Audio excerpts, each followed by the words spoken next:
चलिएगा AP start किया जाए तो जितने भी फार्मूलाज है पहले उसे देख लिया जाए, ठीक है ना। तो यदि एपी की अगर बात किया जाएगा तो एक ऐसा सीक्वेंस जो किसी पार्टिकुलर कांस्टेंट को ऐड या तो सब्ट्रैक्ट करने के बाद बनता है, उसी को हम लोग क्या बोलते हैं, एपी बोला जाता है। जैसे देखो एक एग्जांपल के तौर पर, जैसे फर्स्ट टर्म मतलब एक पिगी बैंक आप खरीद लो, उसके अंदर पहला दिन 50 रुपया डाल दो। कितना रुपया डाल देते हैं? अब दिमाग रूल बन गया कि अगले दिन 5 रुपया डालना है। कितने रुपया डालना है? तो पहला दिन 50 रुपया था, अगला दिन 5 रुपया डाल देते, कितना हो गया पिगी बैंक के अंदर? 55। फिर कितना हो जाएगा? 60। फिर कितना हो जाएगा? इस तरह से बढ़ते जाएगा। तो एक ऐसा सीक्वेंस बन रहा है जिसमें एक 5 ऐड होते जा रहा है। कितना ऐड हो जा रहा है? इसलिए इस तरह के सीक्वेंस को क्या बोला जाता है, बोलिएगा? एपी। जितना नंबर ऐड होता है उसे बोलते हैं कॉमन डिफरेंस। क्या बोला जाता है? और जो पहले लिखा गया उसे क्या बोला जाता है? First term. तो ए का वैल्यू हो गया 50 और कॉमन डिफरेंस डी का वैल्यू कितना हो गया? 5 हो गया, ठीक है ना। मतलब अगर बात किया जाए एपी के बारे में तो देखो सारा का सारा पहले फार्मूलाज देख लिया जाए। तो सबसे पहली बात एपी, तो अगर एपी लिखने की जरूरत पड़ गया तो अब लिखोगे ए प्लस अगला क्या लिखाएगा? ए प्लस डी। कॉमन डिफरेंस को क्या करना है? ऐड करते जाना है। फिर आगे क्या लिखोगे? ए प्लस 2डी। फिर अगला क्या लिखाएगा? ए प्लस 3डी डॉट डॉट डॉट। सबसे लास्ट में अगर बात किया जाएगा तो A plus N minus 1 into क्या लिखा जाता है? डी। तो ये बताओ कि यहां पे कितना सारा टर्म्स लिखा गया है? एन टर्म लिखा गया है। कितना लिखा गया है? ये एन टर्म जो होता है वो कौन सा टर्म होता है? Last term. इसलिए किताब वगैरह में देखोगे तो एक फॉर्मूला लिखा रहता है, जानते हो क्या लिखा हो रहेगा? है ना। तो ये हो गया पहला बात। दूसरी बात देखिएगा कि nth term of AP, nth term of AP, AP का एनवा टर्म। एनवा मतलब कौन सा? 10वां चाहिए, 11वां चाहिए, जौन सा भी चाहिए, सिर्फ एन का वैल्यू रखना है, ऑटोमेटिक आ जाएगा, ठीक है ना। तो लिखा जाता है T N equal to A plus लिखा जाता है आपका एन माइनस 1 इंटू डी। पहला हो गया, ठीक है ना। चलिए तो ये हो गया nth टर्म ऑफ एपी। तो टी एन इजकल टू क्या लिखेगा, बोलिएगा? A plus N minus 1 into D. A plus N minus 1 into D लिखा जाता है, ठीक है ना। नेक्स्ट इसके बाद देखो तो थर्ड अगर बात किया जाए, थर्ड फॉर्मूला के बारे में बात किया जाए एपी से रिलेटेड, तो देखो कॉमन डिफरेंस। तो देखो कभी कभी कॉमन डिफरेंस निकालने में परेशानी होता है, तो कॉमन डिफरेंस जब भी फाइंड आउट करना होता है T2 minus T1, T2 minus T1, T2 minus हमेशा क्या किया जाता है, बोलिएगा? T1 किया जाता है, ठीक है ना। चलिए इसके बाद देखिएगा फोर्थ फॉर्मूला। फोर्थ देखो अगर बात किया जाए फोर्थ के बारे में कि अगर ए बी सी एपी में होगा, देखिएगा if A B C are in AP, अगर ए बी सी क्या चीज में होता है? एपी में, ठीक है ना। तो बी को हम लोग बोलते हैं अरिथमेटिक मीन। क्या बोला जाता है? Arithmetic mean. और ये जो कॉन्सेप्ट आप देख रहे हैं, यहां से क्वेश्चन पूछने का चांस बहुत ही ज्यादा है, अबाउट 99% आइकन से, ठीक है ना। कोई दिक्कत इस कॉन्सेप्ट पे, ठीक है ना। हर साल एग्जाम में आता है क्वेश्चन, ठीक है ना, कि अगर एबीसी एपी में है तो जानते हो, है ना, बी इक्वल टू क्या लिखा जाता है, जानते हैं आप लोग? ए प्लस सी वाई क्या लिखा जाता है? 2। लेकिन कंडीशन अप्लाई जब 3 नंबर एपी में होगा तब नहीं। जैसे कि एग्जाम में क्वेश्चन पूछा जाता है कि 2x है, 3x माइनस 1 है और कुछ भी लिख दिया जाएगा are in AP, then find the value of x। Same logic apply किया जाएगा, कोई दिक्कत? यानी कि बीच वाला इक्वल टू क्या लिख देना है? a plus C divided by 2। A plus C Y का लिख देना है, 2 लिख देना है, ठीक है ना। ये सबसे इंपॉर्टेंट कंसेप्ट है इस चैप्टर का, ठीक है। चलिए इसके बाद देखिएगा, अब देखो एक तरह का क्वेश्चन वगैरह जो है इसके बाद देखिएगा 5वां नंबर में बात किया जाए, ठीक है ना। Sum of N term of AP, sum of N term of AP. तो sum of N term of AP का फाइंड आउट करने का फॉर्मूला लिखा जाता है S N equal to N by 2 into क्या लिखा जाता है, बोलिएगा? 2a plus N minus 1 into D, ठीक है ना। और एस एन एक और फॉर्मूला लिखा जाता है, ठीक है ना। 5वां और छठा देखो, छठा देखिएगा sum of N term of AP, N term of AP जब लास्ट टर्म दिया रहेगा, क्या दे रहेगा? Last term. तो एस एन इजकल टू लिखा जाएगा, क्या जानते हो? एस एन इजकल टू लिखा जाता है एन बाई 2 इंटू, ठीक है, 2a sorry a plus L, A plus L लिखा जाता है। तो ये सारा का सारा फॉर्मूलाज हो गया। देखिएगा कैसे बनाएंगे, देखो पहला तरह का क्वेश्चन, ठीक है ना। देखो जब कभी भी, पॉइंट टू बी नोटेड, जब कभी भी एन में लीनियर एक्सप्रेशन दिया हो रहेगा, फिर सुनो, जब कभी भी एन में लीनियर एक्सप्रेशन दिया रहेगा तो वो nth टर्म ऑफ एपी को रिप्रेजेंट करता है। फिर से क्या बोले, अगर एन में क्या दिया रहेगा बोलिएगा, लीनियर एक्सप्रेशन। लीनियर एक्सप्रेशन मतलब अगर इस तरह से लिखा हुआ है कि कुछ इस तरह से लिखा हुआ है ए एन प्लस बी, तो this is a linear expression in an.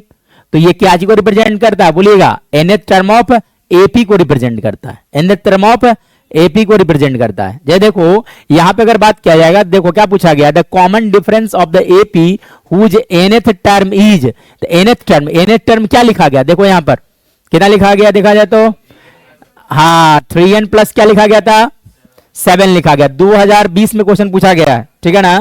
तो देखो an इजकल टू क्या लिखा हुआ था, देखिएगा 3n प्लस 7 लिखा गया है। तब पूछा क्या गया था, कॉमन डिफरेंस, क्या पूछा गया है, तो common difference. The common difference जब भी फाइंड आउट किया जाता है तो डी इक्वल टू क्या लिखा जाता है, t2 माइनस t1।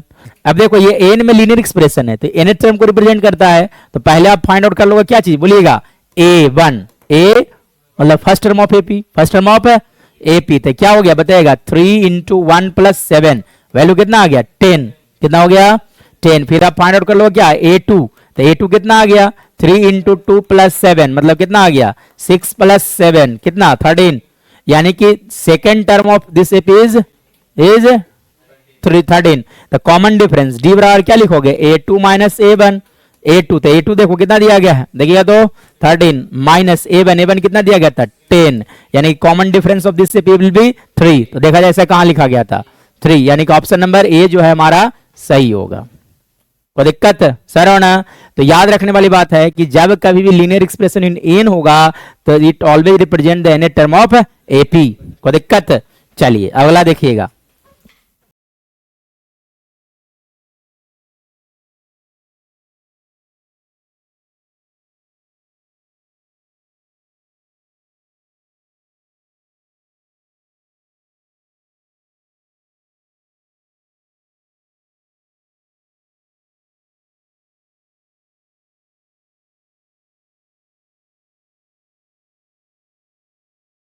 अगर बात किया जाए इस क्वेश्चन के बारे में तो देखो ये भी क्वेश्चन जो है वो इंपॉर्टेंट है तुम्हारे लिए। देखो क्या दिया गया है, एस एन इक्वल टू लिखा गया है, एस एन इक्वल टू क्या लिखा हुआ था, देखिए तो एस एन इक्वल टू लिखा गया है आपका 5n square plus 3n, then the nth term, इसका आप क्या पूछा गया है nth टर्म, मतलब कि sum of n term is given, इसका nthमा टर्म क्या होगा। इसे बनाने का दो तरीका, एक किताब वाला मेथड, दूसरा मेरा मेथड, ठीक है ना। तो पहले देखो बुक वाला मेथड क्या लिखता है, बुक वाला में क्या लिखता है, इस तरह से लिख देता है कि tn इजकल टू क्या लिखा होता है, tn इजकल टू लिखा रहता है आपका SN minus one, SN minus one लिखा रहता है, मतलब एसएन तो मालूम है कितना बोलिएगा 5n स्क्वायर प्लस क्या लिखिएगा 3n माइनस, चले आ जाइएगा एसएन माइनस वन, तो एसएन माइनस वन क्या होगा, तो एन के जगह क्या रख दोगे एन माइनस वन, यानी कि 5 इंटू एन माइनस वन का होल स्क्वायर प्लस 3 इंटू कितना लिखोगे एन माइनस वन, कोड आउट। चलिए इसके बाद देखिएगा, इसके बाद क्या करना होता है अकॉर्डिंग टू बुक मेथड, तो क्या लिखोगे यहाँ पे बोलिएगा 5n स्क्वायर प्लस क्या लिखोगे 3n माइनस, अब a माइनस बी का होल स्क्वायर एक्सपेंशन किया था तो क्या लिखो बोलो 5 into N square plus 1 minus कितना हो गया 2n, अब प्लस क्या लिखोगे 3n माइनस 3n माइनस कितना हो गया 3, कोड आउट। चलिए इसके बाद अब बढ़िएगा, देखिए इसके बाद 5n स्क्वायर प्लस 3n, यहां से 5 से मल्टीप्लाई था क्या लिखोगे 5n स्क्वायर प्लस 5, अब माइनस कितना हो गया 10n, अब प्लस 3n माइनस 3 लिखा जा सकता है। चलिए अब यहां से, तो यहां से क्या लिख सकते हो बोलो 5n square plus 3n minus 5n square minus 5 plus 10n, अब माइनस 3n प्लस कितना हो जाएगा 3। चलो अब यहां से ये दोनों कैंसिल आउट हो गया, 3n से 3n गया तो क्या बच गया बोलिएगा 10n माइनस 2 आंसर आ गया, यानी कि है ना nth term of this GP AP will B 10n minus 2, ये पहला तरीका हो गया, ठीक है ना। अब देखिए बुक वाला क्या फॉलो है ना, मेरा मेथड देखिएगा, उमा मेथड इसको कहते हैं, देखिएगा वो ज्यादा आसान पड़ेगा आपको।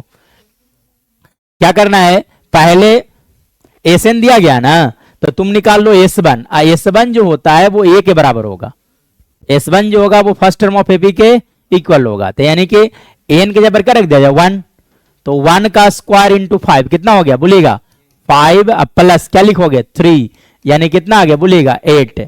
यानी कि एपी का पहला टर्म कितना होगा 8 होगा। कितना होगा 8। अब फिर फाइंड आउट कर लो S2, क्या फाइंड आउट किया जाए S2। तो S2 मतलब क्या हो गया, यहां पर कितना लिखेगा 2, तो 2 का स्क्वायर कितना आ गया 20, अब प्लस 3 इंटू 2 कितना हो गया 26, कितना हो गया। अब T2 जो होता है वो S2 माइनस T2 जो होगा वो लिखोगे आप S2 माइनस S1 के इक्वल होगा। जैसे देखो यहाँ पे सेम लॉजिक, नहीं n माइनस 1, यहाँ पे अगर 3 रहता है क्या लिखा था 2, S3 माइनस S2 किसके बराबर होता T3 के बराबर होता, कोई दिक्कत चलिए आ जाइएगा।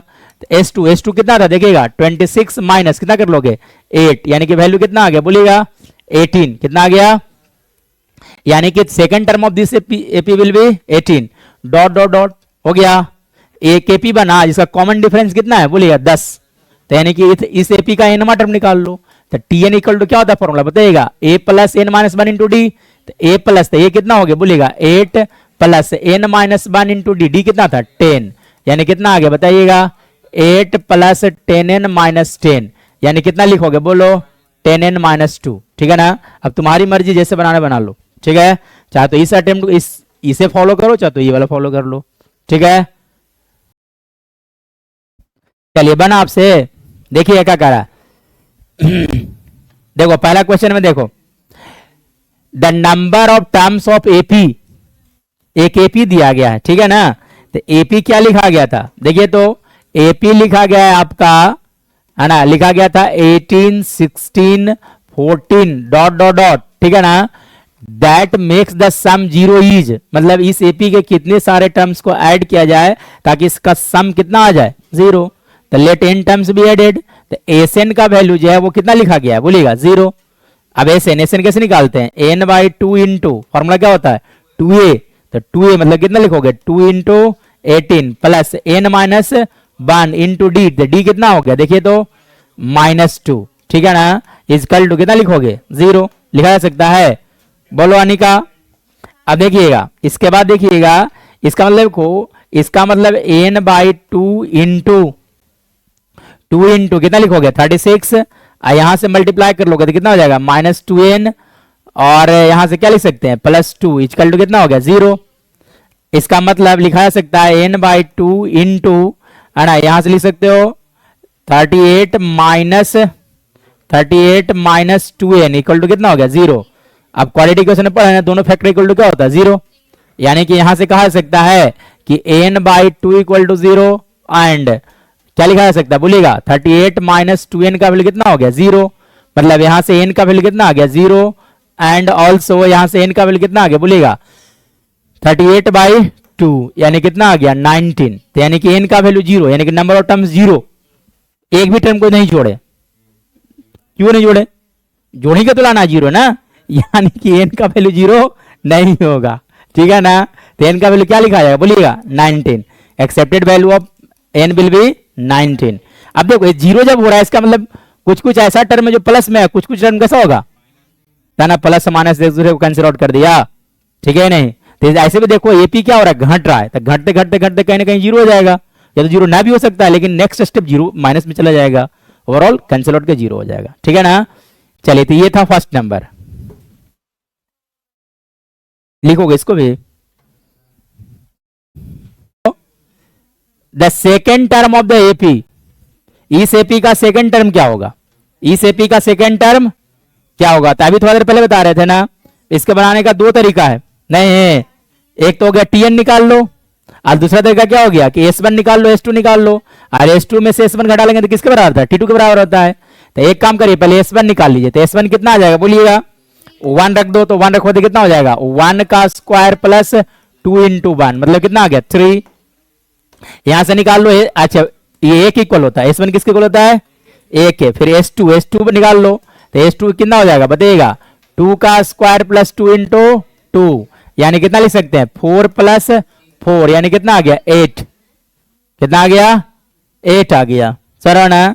चलिए अब क्या चाहिए था आपको T2, क्या चाहिए था, तो T2 जो होता है वो किसके इक्वल होता है S2 माइनस S2 कितना था 8, S1 कितना था 3, तो 8 माइनस 3 यानी कितना आ गया 5, यानी कि second term of this AP will be 5 5 surround.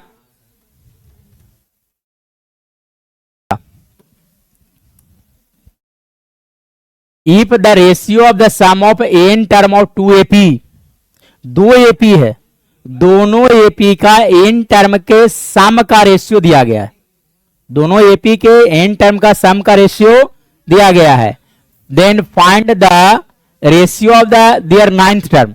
तो पूछा गया है कि what is the ratio of their ninth term, नौवां टर्म का दोनों का रेशियो क्या होगा।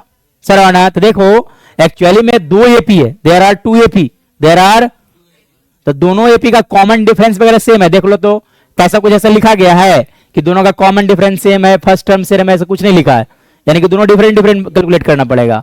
तो देखो पहला एपी, एपी फर्स्ट सपोज कर लो कि इसका फर्स्ट टर्म ए है, फर्स्ट टर्म कितना है, कॉमन डिफरेंस सपोज कर लो कि डी है, कोई दिक्कत, चलिए या तो इसका D1 लिख दिया जाए। चलिए दूसरा का एपी, दूसरा का एपी जो है AP2, AP2 को है ना फर्स्ट टर्म A2 मान लिया जाए, कॉमन डिफरेंस कितना लिख दिया जाए, D2 लिख दिया जाए। अब दोनों एपी का एन टर्म का रेशियो, दोनों एपी का एन टर्म का रेशियो कितना कितना दिया गया देखिए तो यानी कि एपी फर्स्ट का एन टर्म का रेशियो, यानी कि एपी फर्स्ट का एन टर्म का रेशियो, तो एपी फर्स्ट का एन टर्म का ratio divided by second AP का एन टर्म का रेशियो, कोई दिक्कत, is given which is equal to how much बोलिएगा, लिखा गया है 7n plus 1 divided by 4n plus क्या लिखा जाता है 27। चलिए अब फर्स्ट एपी था, एपी के लिए हम लोग एन टर्म के फॉर्मूला जानते हैं कि एस एन इक्वल टू क्या लिखा जाता है n by 2 into 2a plus n minus 1 into D लिखा जाता है ना। चलिए तो आ जाइएगा, तो फर्स्ट एपी के लिए एनवा टर्म, फर्स्ट एपी के लिए एनवा टर्म, तो क्या लिखोगे एन टर्म का सम, सॉरी तो क्या लिखा जाएगा बोलिएगा n बाई 2 इंटू 2a, तो 2a1 प्लस क्या लिखोगे n माइनस 1 इंटू कितना हो गया आपका d1 divided by second AP के लिए तो क्या लिखा जाएगा फिर से n by 2 into 2a2 plus n minus 1 into क्या लिखोगे d2 का वैल्यू कितना आ गया 7n plus 1 divided by 4n plus 27 code आउट। चलिए अब इतना आ गया, उसके बाद देखिएगा तो कौन से टर्म का रेशियो पूछा गया, नाइन्थ टर्म का, क्या पूछा गया था what is the ratio of the ninth term, तो देखो n बाई 2 से n बाई 2 कट गया, यानी कि ओवरऑल अगर बात किया जाएगा तो यहाँ पे क्या बच गया 2a1 plus n minus 1 into d1 divided by क्या लिखोगे 2a2 plus n minus 1 into d2 equal to कितना आ गया 7n plus 1 divided by 4n plus 27। यहां तक डाउट। अब क्या क्वेश्चन में क्या पूछा गया, दोनों का नाइन्थ टर्म का सम, दोनों का नौवां टर्म का रेशियो, नाइन्थ टर्म का रेशियो, यानी कि एपी फर्स्ट का नौवां टर्म, फर्स्ट एपी का नौवां term divided by second AP का नौवां टर्म। चले आ जाइए, तो फर्स्ट एपी के लिए नाइन्थ टर्म क्या लिखिएगा बोलिएगा A plus N minus 1 into D, यानी क्या लिखोगे बोलो यहाँ पे 8d1 डिवाइडेड बाई क्या लिखोगे a2 प्लस 8d2 को डाउट, a2 प्लस क्या लिखा जाएगा 8d2, यहां तक डाउट रह गया। चलिए अब देखिएगा ये तो हम लोग को ओवरऑल बात किया जाती है, यही तो लाना है, ये लाना है ना, तो एन का कुछ ऐसा प्रॉपर वैल्यू लिया जाए जिसे रखने पर ये वाला लिखा जाए a1 plus 8d1 divided by क्या लिखा जाए ना a2 प्लस 8d2, तो ऐसा एन का वैल्यू क्या होगा सोचना पड़ेगा कि ऐसा एन का वैल्यू क्या रखा जाए, तो एन का वैल्यू क्या रखोगे यहां पे अगर 17 रखते हो तो 17 माइनस 1 कितना हो गया बोलिएगा 16 हो गया, 16 दो कॉमन लिया जाएगा तो कट छट जाएगा, क्या ये लिखा जाएगा, तो लॉजिक समझ में आना क्या करना है, जो कुछ ऐसा व्यवस्था करना जिससे ये लिखा जाए, तो वो कहां पर हो पाएगा बोलिएगा जब एन का वैल्यू क्या रखना पड़ेगा बोलिएगा 17, यानी कि यहां से एक काम किया जाए पुट है ना, put n equal to 17, put n equal to 17, चलिए आ जाइएगा, तो 17 रख दीजिए, 17 रखो, तो 17 रखोगे तो कितना आ जाएगा बोलेगा 2a1, देखो 17 माइनस 1 कितना लिखोगे 16d1 डिवाइडेड बाय क्या लिखोगे 2a2 plus 16d2 equal to 7 into कितना लिखिएगा बोलिएगा 7 into 17 plus 1 divided by 4 into 17 plus क्या लिखोगे 27 लिखा जा सकता है। चलिए आ जाइएगा। अब देखिए तो इन दोनों में कॉमन क्या दिख रहा है 2, न्यूमरेटर में कॉमन 2 है, डिनोमिनेटर में कॉमन कितना है 2, तो 2 से 2 कैंसिल आउट हो गया, 2 से 2 कितना हो जाएगा कैंसिल आउट हो जाएगा, यानी कि ओवरऑल क्या बच गया बोलिएगा a1 plus 8 d1 divided by क्या लिखोगे a2 plus 8 d2 is equal to, चलो 17 इंटू 7 कर लो तो कितना आ रहा है 17 इंटू 7 कितना आ गया 119 प्लस 1 डिवाइडेड बाय, यहां से मल्टीप्लाई कर लीजिए तो कितना आ गया 68 प्लस कितना होगा 27, सही है। चलिए अब आगे बढ़िएगा, यानी कि आप देखो तो ये जो देख रहे हो कौन सा हो गया एपी फर्स्ट के लिए 9वां टर्म, एपी सेकंड के लिए 9वां टर्म, यानी कि फर्स्ट एपी के लिए 9th term divided by second AP के लिए 9th term is equal to, तो यहां पे क्या लिखोगे 120 डिवाइडेड बाय, दोनों का ऐड कर लिया जाए तो ऐड करने पर कितना आ रहा है, ऐड कीजिए 95, कितना ऐड करने के बाद आ गया 95, चलिए तो ऐड कीजिए तो देखिए कट गया दोनों, कितना हमारे कट गया 5 से, तो कितना आ गया 24 डिवाइडेड बाय 19, इसलिए दोनों का 9th टर्म का रेशियो कितना होगा बोलिएगा 24:9, hence the ratio will be 24:19।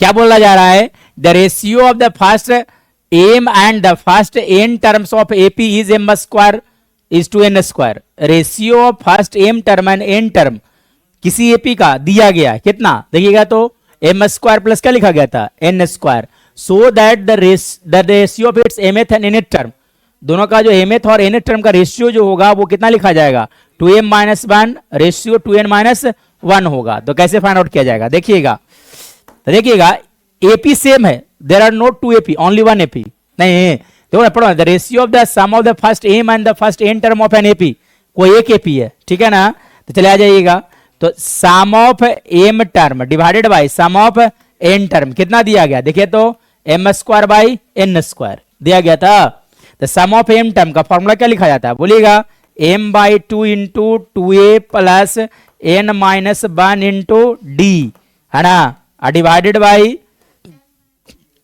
By क्या लिखोगे n by 2 into 2a plus, यहाँ पे m ना होता है ना m माइनस 1 इंटू डी, और यहां पे लिख देते n माइनस 1 इंटू डी का रेशियो कितना हो गया बोलिएगा M square by N square, को डाउट।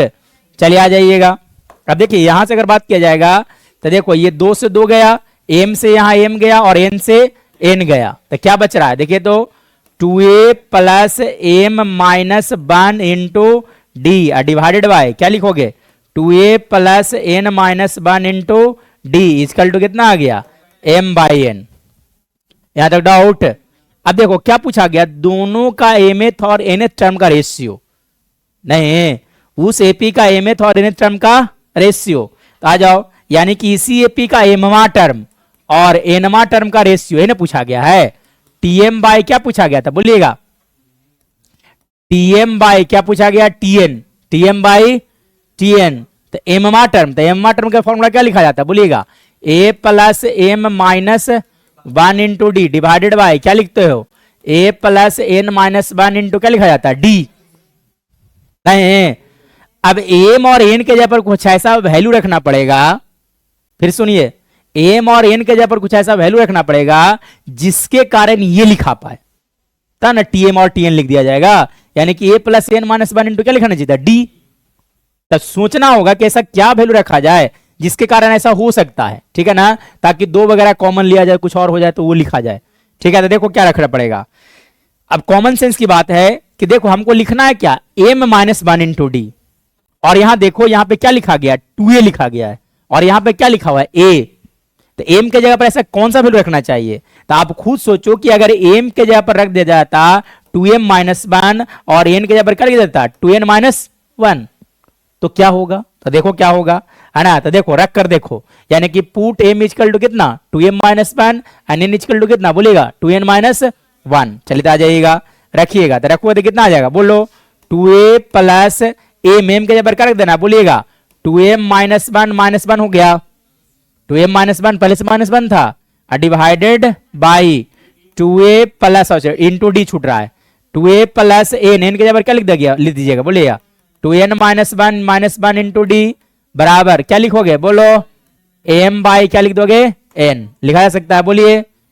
चलिए अब देखिए यहां से अगर बात किया जाएगा तो 2a प्लस है ना, यहां से देखो 2m-2 into D divided by क्या लिख दोगे यहां से है ना 2a plus 2n-2 into D का रेशियो कितना आ गया बोलिएगा m बाई एन, आया कि नहीं आया? सॉरी एक मिनट, यहां पे भी तो रखना होगा ना, यहां देखो यहां पे गलती हो रहा है, m के जगह क्या रख देना 2m-1, m जगह क्या रख देना बोलिएगा 2m-1 डिवाइडेड बाई 2n-1, यानी कि यहां पे क्या लिखोगे 2m-1 डिवाइडेड बाई 2n-1 लिखा जा सकता है। चलिए दो कॉमन दिख रहा है आपको ऊपर नीचे, दोनों कट गया था, कितना बच गया a plus m-1 into D divided by a plus n-1 into D 2m-1 divided by क्या लिखोगे 2n-1। तो ये जो हो गया एपी का कौन सा टर्म है एम टर्म, ये कौन सा हो गया यानी कि M TM divided by TN कितना आ गया 2m-1 डिवाइडेड बाई 2n-1, और यही तो पूछा गया था कि दोनों का रेशियो कितना होगा, ये होगा। कोई दिक्कत?